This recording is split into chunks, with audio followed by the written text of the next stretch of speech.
கொஞ்சம் அமைதியா இருப்பார், கொஞ்சம் அமைதி, ஒரு 5 நிமிஷம்.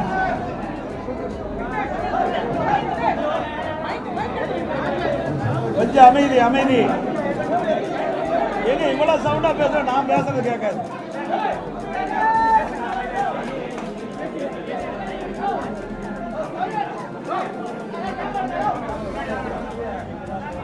அனைத்து ஊடக நண்பர்களுக்கும் பத்திரிகை நண்பர்களுக்கும் வணக்கம். இன்றைய தினம் அனைத்து இந்திய அண்ணா திராவிட முன்னேற்ற கழக கட்சியினுடைய தலைமை அலுவலகத்தில்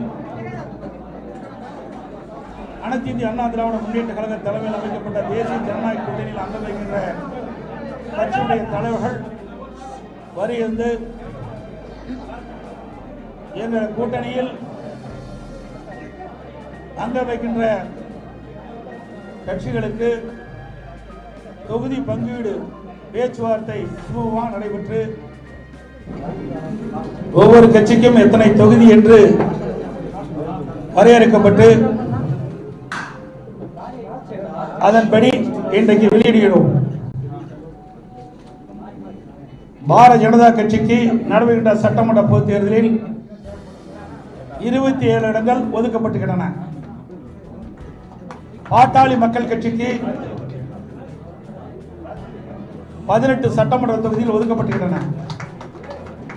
அம்மா மக்கள் முன்னேற்ற கழக கட்சிக்கு 11 தொகுதிகள் ஒதுக்கப்பட்டுள்ளன. இன்னும் பல கட்சிகளோடு எங்கள் கூட்டணியில் அங்கீகரிக்கின்ற பல கட்சிகளோடு பேச்சுவார்த்தை நடந்து கொண்டிருக்கிறது. இன்று இரவுக்குள் சுமூகமாக பேச்சுவார்த்தை முடிவு பெற்று அந்த கட்சிகளுக்கு எத்தனை தொகுதி என்று அறிவிக்கப்படும் என்பதை மகிழ்ச்சியுடன் இந்த நேரத்தில் தெரிவித்துக் கொள்கின்றேன். வேண்டுமென்றே திட்டமிட்டு இன்றைய முதலமைச்சர் திராவிட முன்னேற்ற கழகத்துடைய தலைவர் திராவிட முன்னேற்ற கழக தலைமையில் அமைக்கப்பட்ட கூட்டணியில் அங்கம் வைக்கின்ற கட்சி தலைவர்கள் எல்லாம் எங்களுடைய கூட்டணி பற்றி விமர்சனம் செய்து கொண்டிருக்கிறார்கள். எங்கள் கூட்டணியை பொறுத்த வரைக்கும், தேசிய ஜனநாயக கூட்டணியை பொறுத்த வரைக்கும் ஒரு உணர்வுபூர்வமாக அமைக்கப்பட்ட கூட்டணி. எங்களுடைய கூட்டணி வெற்றி கூட்டணி. நடைபெறுகின்ற சட்டமன்ற பொதுத் தேர்தலில் 234 இடங்களிலே 210 இடங்களில் நிச்சயமாக வெல்லும்.